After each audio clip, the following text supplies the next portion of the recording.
Bismillahirrahmanirrahim. Alhamdulillahi rabbil alamin. Nahmaduhu wa nasta'inuhu wa nastaghfiruh. Ashhadu an la ilaha illallah wahdahu la syarika lah. Wa ashhadu anna Muhammadan abduhu wa rasuluhu la nabiyya ba'dah. Wassalatu wassalamu ala sayyidina Muhammadin wa ala alihi wa ashabihi ajma'in amma ba'd. Faya ayuhan nas ittaqullaha haqqa tuqatih wa la tamutunna illa wa antum muslimun. Qala Allah subhanahu wa ta'ala fi al-Qur'anil Karim wa huwa asdaqul qailin. A'udzu billahi minasy syaithanir rajim. Bismillahirrahmanirrahim.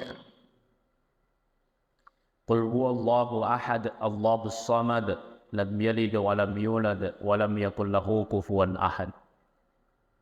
Sadaqallahul azim wa ballagha rasuluhun nabiyyul karim wa nahnu ala dzalika minas syahidin wasyakirin walhamdulillahi rabbil alamin. Sidang jamaah Jumat yang dimuliakan oleh Allah Subhanahu wa taala. Alhamdulillah, pada siang hari ini kita dipertemukan oleh Allah di tempat ini. Tentu dengan niat utama kita semata-mata mencari ridhanya Allah Subhanahu wa taala. Kita hadir di tempat ini yang mungkin profesi kita sebagai seorang pendidik atau guru, kita ingin membuktikan kepada Allah atas kemampuan dan kesempatan menjadi perantara pengetahuan kepada peserta didik kita. Ataukah hari ini kita hadir sebagai seorang siswa atau peserta didik, maka kita hadir di tempat ini mengucapkan syukur karena telah dipilih oleh Allah menjadi salah satu peserta didik di sekolah yang unggul dalam satu kabupaten, dalam hal ini SMA Negeri 7 Unggulan Kabupaten Wajo. Itu adalah sesuatu yang sangat pantas kita syukuri. Dengan adanya fasilitas itu bisa kita manfaatkan betul-betul ketika pada masanya nanti kita dengan bangga mengatakan inilah saya, bukan bangga mengatakan saya adalah anaknya ini. Salawat dan salam kepada junjungan baginda Nabiullah Muhammad sallallahu alaihi wasallam, Nabi yang menjadi suri teladan terbaik bagi kita dalam segala aspek kehidupan, baik dalam mendidik maupun sebagai peserta didik. Kenapa demikian? Karena Rasulullah dikatakan oleh Allah dalam Al-Quran, laqad kana lakum fi rasulillahi uswatun hasan. Sidang jamaah Jumat yang dimuliakan oleh Allah Subhanahu wa taala. Nah, tentu kita ingin menjadi manusia yang lebih baik dalam dunia atau lingkup pendidikan. Angkati kolalenna sedia sekolah sendi tujuat tak lebih makanjai ampeta lebih tatambai fat diseneta riwettu temeta dibandingkan riwettu bungan tatam. Artinya pengetahuan kita lebih meningkat atau keunggulan kita lebih meningkat setelah selesai dan tamat di sekolah ini dibandingkan sejak pertama kali kita datang. Apa yang mestinya paling unggul? Sejatinya kata seorang ulama mengatakan bahwa saya lebih memilih orang yang ilmunya tidak terlalu tinggi tapi beradab atau berakhlak daripada orang yang pintar namun tidak berakhlak. Lebih rangi madodonge fat disenena ye ko macamui mapaka lebih daripada matandri fat disenena makurang ajar. Makanya Nabi mengatakan inna mabuistu liutammi maqarimal akhlak. Saya diutus untuk pasokui ampe kedona rupatawe. Akhlak itu yang paling penting. Karena akhlaklah yang membentuk seseorang menjadi manusia yang dicintai oleh Allah, menjadi manusia yang betul-betul wa ma khalaqtul jinna wal insa illa liya'budun. Untuk memiliki akhlak yang baik tentu kita harus memelihara rasa takut kita kepada Allah atau ketakwaan kita kepada Allah Subhanahu wa taala. Dan tentu kita ingin bertanya, kalaupun kita ingin menjadi orang yang berakhlak, berarti kita menjadi orang yang bertakwa. Bagaimana menjadi orang yang bertakwa? Maka jawabannya dijawab oleh Allah dalam Al-Quran. Orang bertakwa itu memiliki ciri-ciri. Yang pertama, misalnya dalam ayat kedua suratul Baqarah, Allah mengatakan, "Dzalikal kitabu la raiba fihi hudal lil muttaqin." Al-Quran itu petunjuk bagi orang-orang yang bertakwa. Yang manakah orang bertakwa itu? Yang pertama, alladzina yu'minuna bil ghaibi wa yuqimunas shalah. Orang yang percaya kepada sesuatu yang gaib. Kita meyakini surga dan neraka itu ada, setan atau jin dan malaikat itu ada, hari pembalasan itu ada. Kemudian wa yuqimunas shalah. Kita menegakkan salat. Setelah menegakkan salat, wa mimma razaqnahum yunfikun, membelanjakan harta yang diberikan oleh Allah. Tentu muncul lagi pertanyaan. Kalau yang pertama kita bisa jawab, oh alladzina yu'minuna bil ghaib, percaya kepada yang gaib, kita sudah tahu. Meyakini tapi tidak takut terhadap sesuatu yang gaib. Menegakkan salat, kita sudah yakini bahwa menegakkan salat itu bukan hanya melaksanakan salat, setelah selesai melaksanakan selesai persoalan. Karena Allah tidak mengatakan wa amalis salat, tapi Allah mengatakan wa yuqimunas salat. Dia kada pun Allah Taala figo isam pajangning, tapi maka dia pun Allah Taala pakken dia isam pajangning. Apa bedanya? Yeko maka dia pun Allah Taala figo isam pajangning, berarti yeko pura ifigo selesai ini pura ni masam pajang selesai ditanggung jawab tak? Tapi yeko maka dia pun Allah Taala wa yuqimunas salat, yeko pura ki masam pajat dia patuna selesai tanggung jawab tak? Ada tanggung jawab tak pura ki masam pajang? Fiarai sampajatta dangkana rafina waktu sampajam mangolo. Setelah misalnya kita sholat Jumat, maka peliharalah sholat Jumat kita sampai masuknya waktu asar. Bagaimana maknanya dimaksud memelihara? Contoh sederhana. Dalam sholat, dalam keadaan berdiri, kita mengingat kepada Allah Subhanahu wa Ta'ala. Maka semestinya anak-anakku semua, nanti setelah sholat Jumat, semua pekerjaan yang kita lakukan dalam keadaan berdiri, maka kita tetap mengingat Allah. Dalam sholat duduk kita mengingat Allah, maka semua pekerjaan yang kita kerjakan sambil duduk itu mengingat Allah. Maka itulah yang namanya menegakkan salat. Kemudian wa mimma razaqnahum, membelanjakan harta. Bagaimana relasinya membelanjakan harta? Maka caranya riasan wa mimma razaqnahum yunfikun. Maka Allah menjawabnya di ayat yang lain.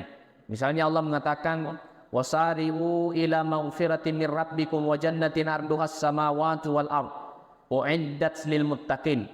Ternyata orang yang bertakwa menghasilkan akhlak mulia, orang yang berakhlak kemudian memiliki ilmu dan mengatakan inilah saya, bukan saya adalah anaknya ini. Apa ciri utamanya? Itu adalah orang yang bertakwa. Kenapa ketakwaan itu diperlukan? Karena ternyata Allah menyediakan surga seluas langit dan bumi bagi orang-orang yang bertakwa. Ketika manusia itu sehat, ketika manusia akalnya sehat dan ditanya apakah mau masuk surga, pasti semuanya menjawab mau.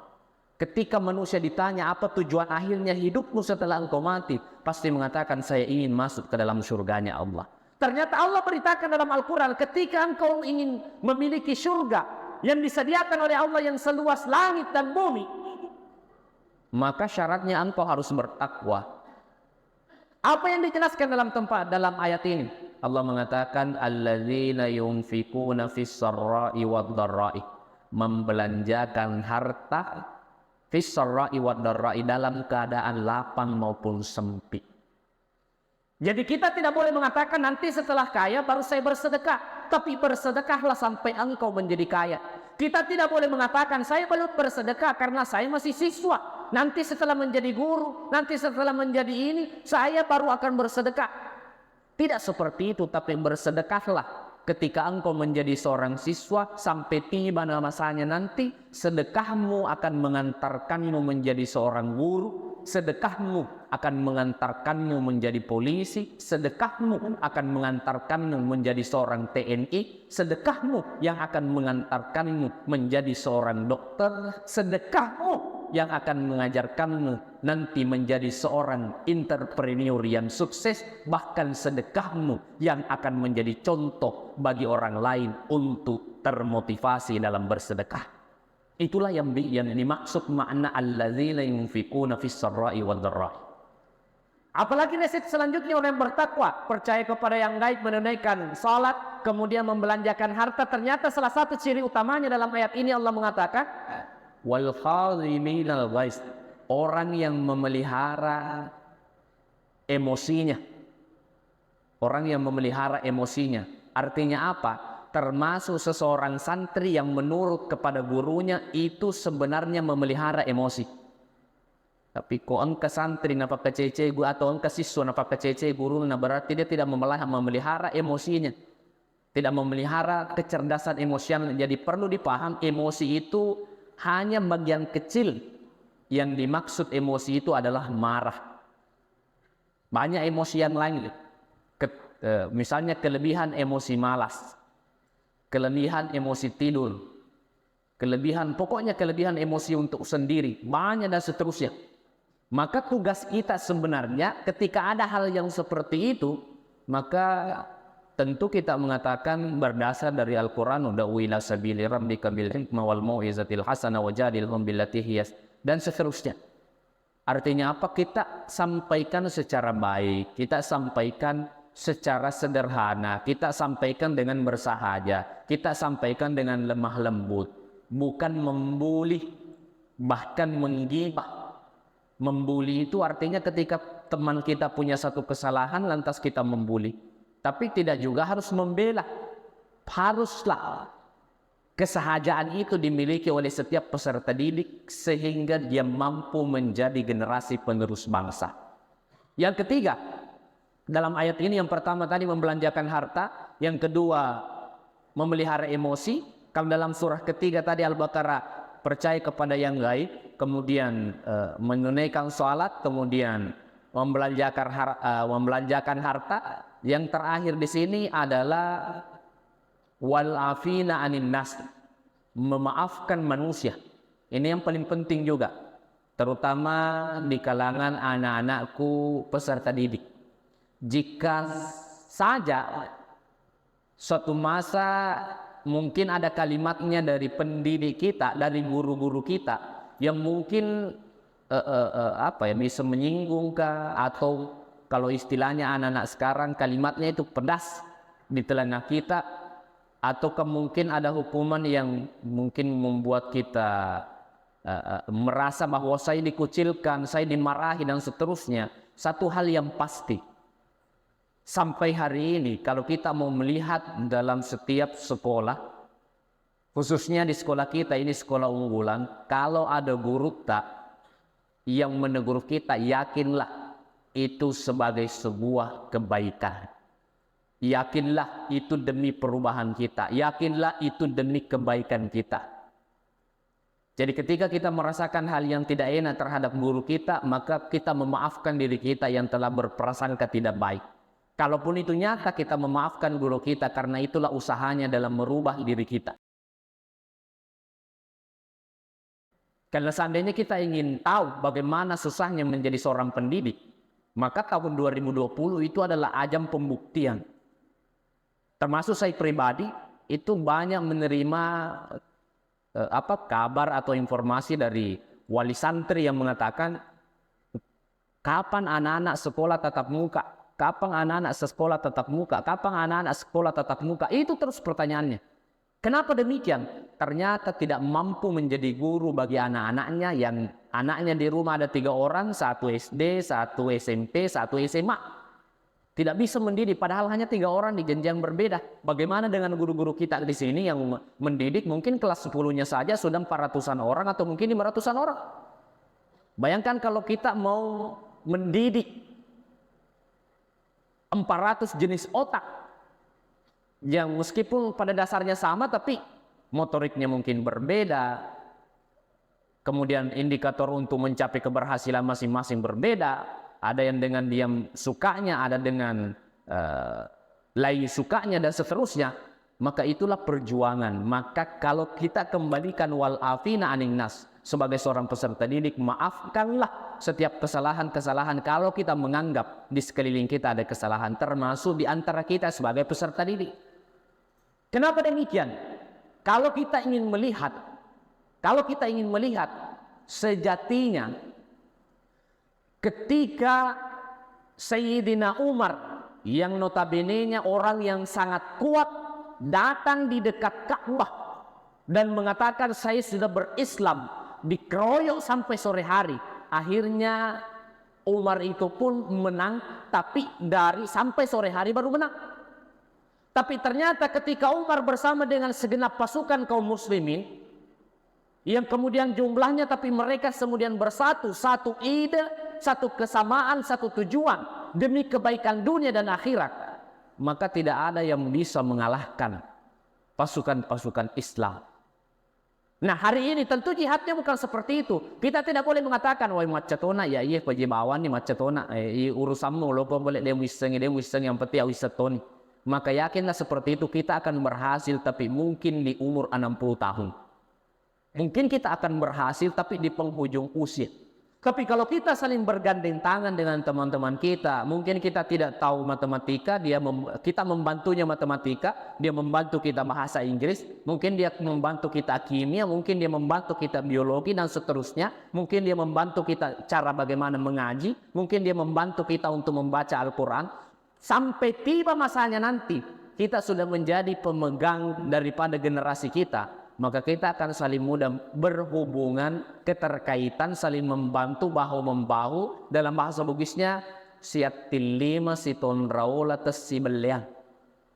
Saya kira itu yang mestinya menjadi acuan kita dalam kehidupan ini. Jadi tujuan kita mengikuti Rasulullah dengan akhlaknya. Dengan akhlak itu kita jaga dengan menjaga ketakwaan kita. Ketakwaan kita jaga dengan sholat dan sedekah kita. Karena dengan sedekah itulah menjadi berkah kita untuk menjadi sesuatu yang baik. Apa yang kita inginkan, wasilah kebaikan kita akan betul-betul diberikan oleh Allah. Karena setidaknya dalam satu kisah dikatakan, ketika kita ingin berwasilah atau meminta kepada Allah, ada 3 jalan yang dicontohkan dalam satu kisah. Yang pertama adalah dengan cara bersedekah, di mana ada seorang laki-laki yang tertutup dalam pintu goa, kemudian dia meminta, ya Allah, saya pernah punya pembantu, tapi pembantu itu tidak mengambil gajinya dan kemudian pergi, uang gajinya saya belikan kambing, sampai kemudian kambing itu anak beranak sampai berjumlah ratusan. Ketika pembantu saya datang kembali, maka semua hasil dari gajinya saya berikan sebagai bentuk sedekah. Kalau itu sebagai sebuah kebaikan, maka bukakan pintu goa ini. Laki-laki yang kedua mengatakan, ya Allah, saya pernah memiliki satu bejana susu, istri saya haus, anak saya haus, tapi saya tidak berikan. Karena yang saya utamakan, saya ingin memberikan kepada ibu saya. Tapi begitu di depan ibu saya, ternyata dia tertidur. Sampai anak saya menangis dan saya katakan, bersabarlah, nanti engkau minum setelah ibuku. Dan setelah ibu saya bangun, baru saya tuangkan susu dalam bejana itu, dan sisanya baru saya berikan kepada anak istri saya. Yang ketiga, laki-laki itu bercerita, ya Allah, satu ketika saya berdua-duaan dengan wanita yang sangat cantik. Wanita yang sangat cantik ini adalah diidamkan oleh beberapa laki-laki yang ada di daerah saya. Namun ketika saya berdua-duaan, wanita itu mengatakan, apakah engkau tidak takut kepada Allah? Akhirnya saya mengingatmu, ya Allah, saya meninggalkan wanita itu. Jika engkau menerima itu sebagai sebuah kebaikan, bebaskan kami dari gua ini. Ternyata doa ketiganya dikabulkan, batu yang menutup gua itu akhirnya bergeser sampai mereka keluar. Dari sini kita bisa mengambil hikmah. Kalau ingin mendapatkan kebaikan di masa mendatang, maka bersedekahlah, berbaktilah kepada orang tuamu, apakah itu orang tua biologis maupun orang tua akademis. Kalau orang tua biologis itu yang melahirkan dan membesarkan kita. Kalau orang tua akademis itulah yang mendidik kita di sekolah, yakni guru-guru kita.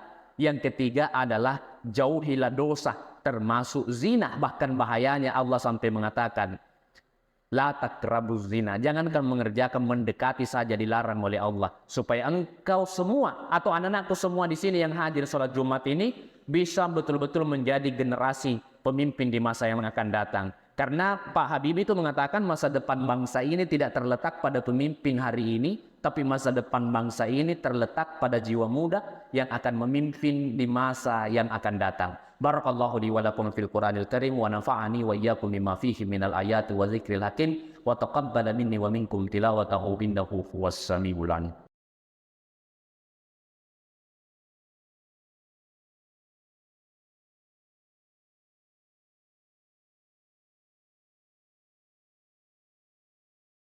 Alhamdulillahi rabbil alamin, nahmaduhu wa nasta'in. Asyhadu an la ilaha illallah wa asyhadu anna Muhammadar Rasulullah. Wassalatu wassalamu ala sayyidina Muhammadin wa ala alihi wa ashabihi ajma'in.